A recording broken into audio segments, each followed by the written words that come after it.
Prologue. Full Circle, Saturday the 5th of October, 1963.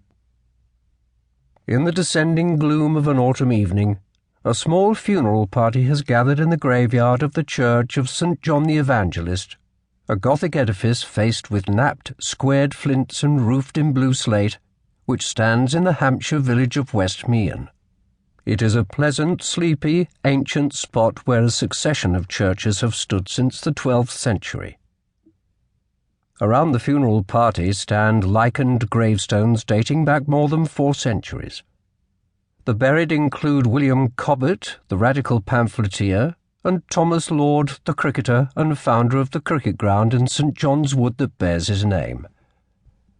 To the north of the church and about 3/4 of the way up a shallow embankment is a low grave with a cross, and it is here, in the evening darkness, that the funeral parties stand. There are just 5 of them. The Reverend John Hurst has been vicar here since 1950. Beside him is a slim man of 50 wearing spectacles, and with him his wife and his son, who is in his early 20s. There are 3 wreaths. The largest reads, "For my darling, dearest boy, with all my love, from Mum." The elderly mother is too ill to attend. Another is from the man's brother Nigel, who is at the graveside, and the third is from a group of friends.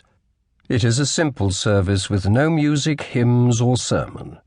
They have gathered in darkness to bury quietly the ashes of a son of West Meon, a man as English as this place in which he spent his childhood, a man proud and fond of his country, yet a man who was also a traitor. A man so unwelcome here that even in death his remains must be interred in secret. There was such strong feeling aroused, the Reverend John Hurst would recall many years later, that I thought some reporter might have followed Nigel down to West Meon when he brought the ashes.